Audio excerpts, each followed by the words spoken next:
Season 3 of Outlander charted the fateful Battle of Culloden after Jamie Fraser, played by Sam Heughan, and Claire Fraser, Katrina Balfe, failed to change the course of history and thwart Bonnie Prince Charlie's, Andrew Gower, ambitions for the British throne. The Frasers returned to Scotland with Jamie preparing to go to war with his fellow Jacobites, while Claire was sent back to the 20th century. The general perception of Culloden in both the Outlander novels by American author Diana Gabaldon and the Starz TV series was the Jacobite rebellion was doomed from the outset. Was the Battle of Culloden accurate in Outlander?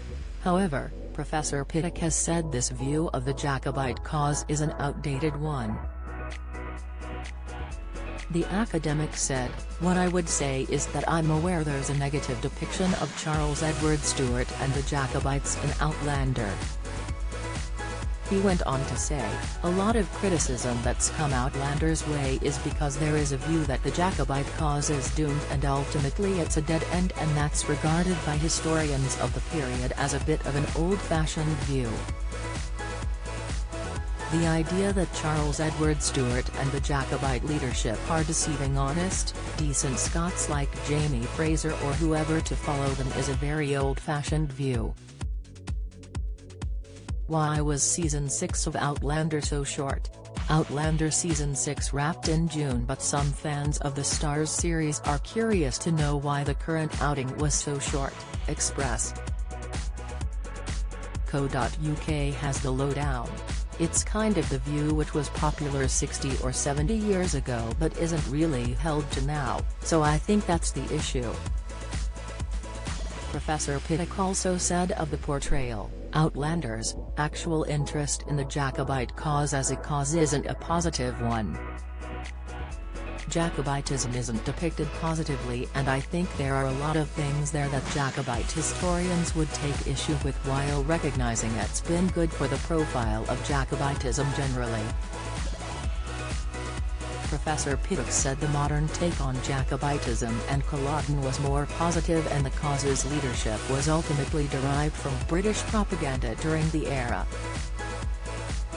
He said there was a lot of enthusiasm and volunteers to the rebellion, and people came from the East Coast boroughs and small towns of Scotland rather than the Highlands, as some may think given the depiction in Outlander.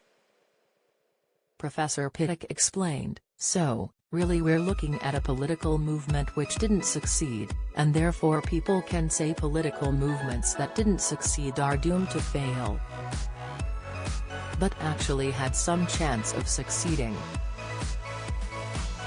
It was certainly the view of those that hated it and feared it at the time as having a real chance of succeeding." He said the rebellion was viewed at the time in some quarters as a major political threat to the development of the British Empire and the United Kingdom because the victory of the Stuarts would have established 3 separate states ruled by a single king.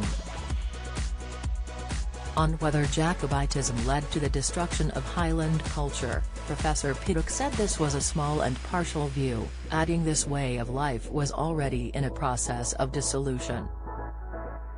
In fact, the Jacobite cause was much bigger than just protecting Highland culture, and the horizons of the movement were far wider than this narrow scope.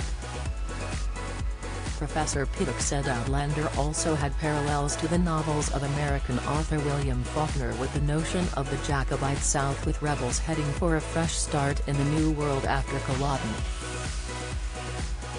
Addressing the show and the novel's impact generally, he said, "There is no doubt there's more interest in the Jacobites thanks to Outlander from the screenings over the last decade, no question about that. I think it's very clear to be seen in tourism to Scotland, obviously interrupted by the pandemic in certain cases."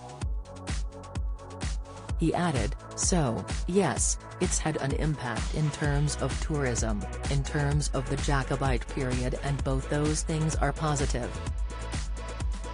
He also warned historians to take Outlander with a pinch of salt given it features time travel and was a work of fiction rather than trying to discern if it was historically accurate. Moreover, he said Scottish historians spent more time poring over the inaccuracies of the Hollywood movie Braveheart than their American counterparts would do over films about U.S. history.